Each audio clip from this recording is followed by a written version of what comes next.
Yeah, I keep thinking, I was like, the half draft thing is a fad. It's a fad. It's a fad. No. Fuck, they keep going up. No, they sold one out at that sale. He sold him for 28, and they had the online bidders going, and he had him at 28, and he said no, it was going to take 35 or take 30. And I'm going, fuck it, 30, you're still low. And he ended up giving it 28. And I was like, man, you took that horse to one of these other sales like Vegas or something. That's a $50,000-$75,000 horse because he was, bomb proof broke. Right. Yeah. I never thought I could take a grade gelding and get what I got. I mean, paper sell, you can't ride them, but you can damn sure sell them. Yeah, that's the thing. One that sold at the Vegas sale this year originally got bought for $350 and he sold for $83,000. Hell yeah. Jeez. But isn't on that Vegas sale, isn't there like you have a time frame or something? Because there was a gal that sold a buckskin horse from Wyoming. I knew that she sold him, and like he went clear out to like New Hampshire or something, and they got him there and went to like pouring the fucking alfalfa to him and living him in a stall, and then they went to humping, and she had to give the check back or something. I don't know. I mean, that one, the only one that I know of, like I started at Farmer's Field for practice broncs. Yeah. Like, no, we're not bucking this horse. I'm gonna ride him. And got him started and rode him, drug calves on him, roped stupid shit off this horse. He's big as a house. And then another guy took him for like 6 months and they run him up there to Vegas. And I was like, wonder what he'll bring. And then I watched that number go up and up and up and went, holy fuck, that's crazy. Started off a farmer horse and end up going for that kind of money. Oh yeah. Like them ex-buckers, man. If I'm picking up for someone and they're cheap, they quit bucking, I'll buy them and put the time in them, and a couple years down the road, hell yeah, pay me. Yeah. Yeah. That ain't always work. I got one I can't sell because he's too damn hot-blooded and I'm afraid he'll kill somebody. But yeah, that'll happen. He's a hell of a good slave for me, though. You bet. Hell yeah. Hell yeah. Oh. So when are we going to get some more videos of your old Mustang there, Matt? It's quite comical when we got too busy and I couldn't I could use her, but I couldn't get much done. So we're getting ready to slow way down on an old Mustang. Sally will be back in rotation. It's I'm not scared to use her by any means. I just you know what it is like when you got shit to do. You don't pick the shitter of the group. You take your best one and just get it done some days. Yep. Yeah, exactly. And that's we've been, and it's not even been hard work. It's just I don't got time to just plow rain on one or I rode that stupid bingo horse the other day, and he tried to go bucking through a bunch of cattle when we were weighing up cattle to ship. And right. It's just one of those ones where you grab leather and hope you don't die, because like I wasn't worried about him bucking me off, but we had 250 head of black steers and he went bucking right into the middle of them, and we had a block gate set and everything, and I was like, oh fuck, this is gonna hurt, It's just like, this is gonna hurt. And luckily he pulled up short, but like he did that a couple different times, and if he, if we wouldn't have been confined trying to ship cattle, I would have spanked him in the dick and let's go. But yeah, I gotta say though, some of the best bronc rides I've probably ever made were in the feed yard, and a lot of them was because I was too scared to say it's time to bail. It's better if I ride this shit out and hope for the best. Yeah, you ain't get fucking lying. You get sticky. Yeah, you see a pipe coming at your head, and you get right back up in the middle real quick. I rode one through the mill at 1 yard. I bought this 3-year-old. The fucker blew up through the mill to the point I was looking off on each side going, there's concrete, and you were seeing the sparks fly off his shoes. And we went through the fucking mill. Oof. And all I could do was keep riding him because I knew if I checked out, it was going to hurt way worse than if I just rode him out. Fuck yeah, that's gonna be some of the worst buck off pain on earth. Just splat right in the middle of just polished concrete. All I could do is just keep hooking and hope I was there. Oh, yeah. That's funny too. You got done with that, and all the Mexicans that were working the mill, they come over afterwards. Oh, you crazy. It's like, no, I was just scared. That's one thing that'll win you favor in a Mexican's eyes more than anything is like if you survive a close call like that, oh boy, they'll come over and rehash that story with you over and over.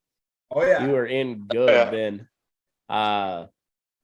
Like you get one that's like just really trying to put some snot in your pocket and you olay it. Yeah, they'll come up and bullshit with that.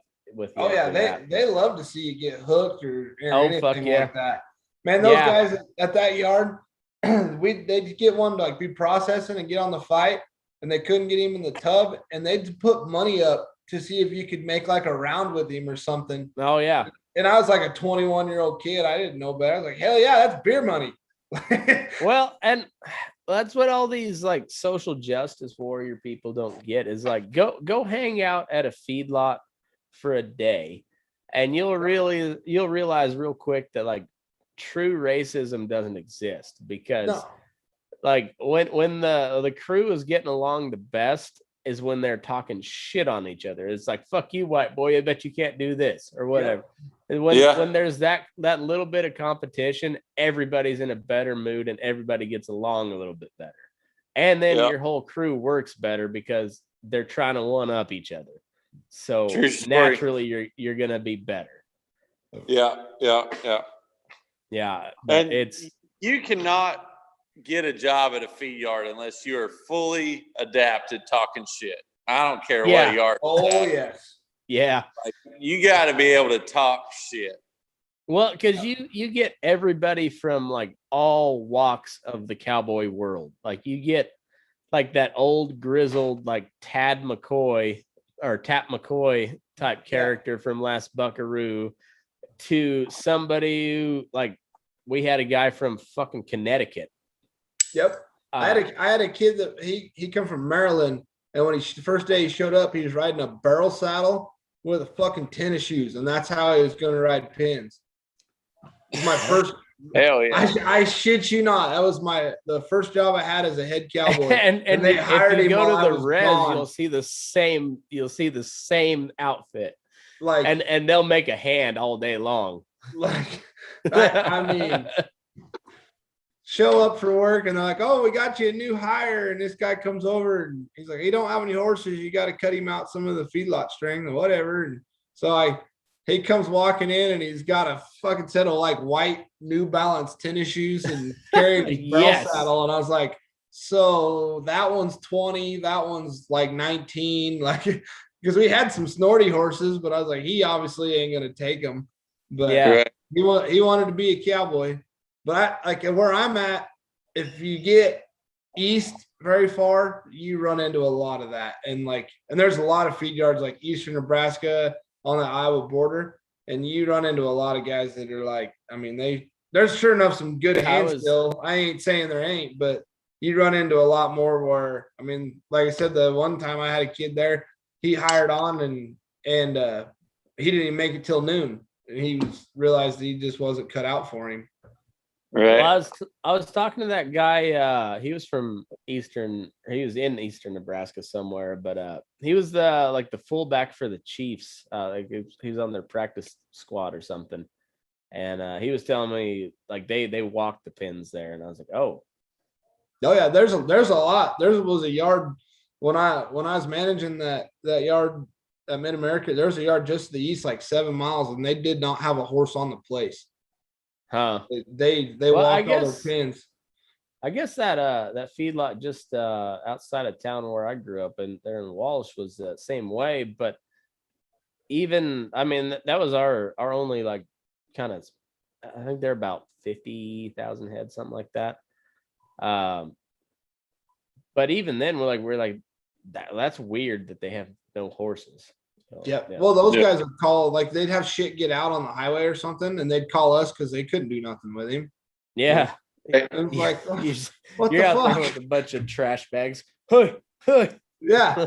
You know, but Earlier we were talking about, or I was talking about shoeing those drafts, and I kind of ran into a problem smooth off the bat, is that my clinchers couldn't get all the way around that foot. So I had to take a set of channel locks and pass them through the fire, and I made me a custom set of clinchers. Hell yeah. So, dude, you better put a trademark use on them some bitches. pliers for a wrench for a hammer, hammers everything else. that's right. Hey, necessity is the mother of invention. I was like, fuck, what am I going to do? And then I started thinking about it, and I was like, it's just so crazy. It just might work. I like it. And and I'm gonna use that song for the featured music, and the people that don't subscribe on Patreon aren't gonna know what the fuck that song's all about. And that's even better because I enjoy a good troll. Now, so let me get this straight. Nobody has been shoeing a horse while in the bull session. Not yet, no. Fuck, call me a pioneer. I'm gonna do it. All right. Now it's a challenge. That shit, the gauntlet has been laid down. Damn. Are you gonna do it tonight, or are we gonna do it next week? No, we'll do it next week. All right, perfect. And I'll get my buddy Aaron on. He wants to do a bull session, and he can ask City Boy questions. Oh yeah. Okay. Well, I don't know how we're gonna do that though, because like I get fucking loud when I shoot, like hammers clanging, and usually I'm listening to Tupac or Blink 182 or something. Well, I can mute you when I need to, so that would probably work, yeah. But yeah, so like if you're gonna add something to the conversation, like give a thumbs up or something so we can I can unmute you. Yeah. Well, yeah. We might have to. Well, I could put my phone in the top of my box and it'll just kind of roll around with me. But I don't know if do a draft or just do a regular old saddle horse, because like they stand good, but they don't. Like I probably can't fuck around and like answer questions and stuff. But I got one. If you're gonna make it easy. Go have to be. Go find you a shitter that's never had some shoes on. Like, give them the real experience. let's forfeit this bitch. And first horse this morning. This shoeing was brought to you by Dermosedan, and the letter of the day was F. I mean, this piece of shit. Like we went from one end of this barn to the other, and he is standing on iron right now, but pissing me off. I finally just slid the dope to him. I was like, take that, motherfucker. Hell yeah. You get the injectable stuff down there, or you got to get the paste? I ride some cutters for a lady vet who raises a lot of cutters. Mm-hmm. And so she'll just give me whatever I want. Nice. So, and I just, call her, be like, hey, I need whatever I want, like I was a big fan of Ace for a while, but I kind of like Dermosedan. I'm a big fan of Dermosedan. I love Dermosedan. The only thing I don't like is with the paste, because that's all we can get. It's like if you got one that's real bad, you got a window there where just right. Yeah. And because then right after that, they're so fucking heavy, like you can't hold the some bitches up to tack iron on. Yeah, anyway. and then they and some of them you think they're good and they'll still reach out and get you. Well, and like on a few of them, like, so you almost have to catch that dope. It's like if it was a graft, you know, it'd be shaped like a U. Like you almost have to catch them like when that dope's just getting a hold of them and when they're just coming out of it. Because Yep. Yeah. if you're not hitting them yet, they're not worth shit. And if it's all the way at the bottom, they're so fucked up they can't even stand, you know? Yeah. First time I ever used that the most day in jail, I had a roan horse that was a motherfucker to tack iron on his back feet. So I gave it to him, and then I went hammering on the fronts and was like, shit, that'll give it plenty of time, reading the directions at the time. By the time I got to the backs, that fucker was so out of it. Like I had one of my buddies holding him up on his hip while I was trying to tack iron on him because he's just laying down basically. Oof. Right. I was like, never doing that again. So after that, I kind of learned how to play that shit. But Yeah. I'm a big I can't afford one of them fancy back feet stands and shit. I don't do it enough. So Yeah. Well, I mean, I still like to use quite a bit of ace because I feel like I can be a lot more accurate with it. Like, you know, this horse doesn't need to go to the spirit world. He just needs the edge knocked off, you know, and the dosage for ace is so much higher. So you can kind of, you know, give and take a little bit on it, but it just all really. there's nothing wrong with going to the spirit world, man. Fuck no, guys. Kite stone like a gravel road. I mean, just go. Nah, man, there's some of them biblical horror. Some of them fuckers that they take it really well. Then like tomorrow, I got one of my ex buckers, the one I can't sell because it'll kill somebody. I took him to the Western States Finals a few years ago when they took blood on him. They was gonna float his teeth, and they gave him Tor and everything. And the son bitch his bottom lip didn't even droop. He was just standing there chilling. To the point the vet looked at me and was like, "I don't know what the fuck we're gonna do with him." I was like, "Well, how about we don't give him any more drugs?"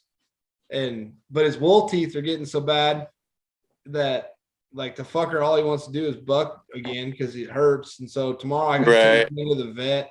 And like the vets that I called them and told them what they're doing, they're like making battle plans and shit. Like I was like, man, you can get him knocked out, like just make him stoned out and fuck. They're bringing out some like old Nazi era medicine. Oh shit, really man! Send them out.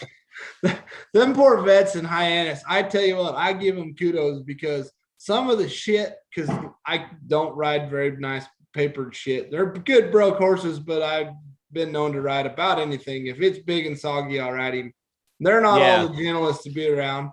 And then I've had my dogs in there before. All three of my dogs have bit every one of the vets. So like when I call them, they just dread hearing from me. Right. I had a horse a few years ago. Usually you give a horse like a CC, maybe 2 cc's of Rompum. They're like laid out, you know, they're all the way down. I give this bastard 7 cc's and he was still like kind of halfway there. I could not believe it. I was like, I'm either going to get him shot or I'm going to OD him and kill him. But that's what that vet really told trying me to with get him shot. He flat looked at me and he's like, how bad does he need floated? I said, I don't know, man. I was like, the only time I've had him in the vet, I was like, I'm here for Coggins. I figured, why not? He looks at me and goes, well, if I give him another one, I'm afraid his heart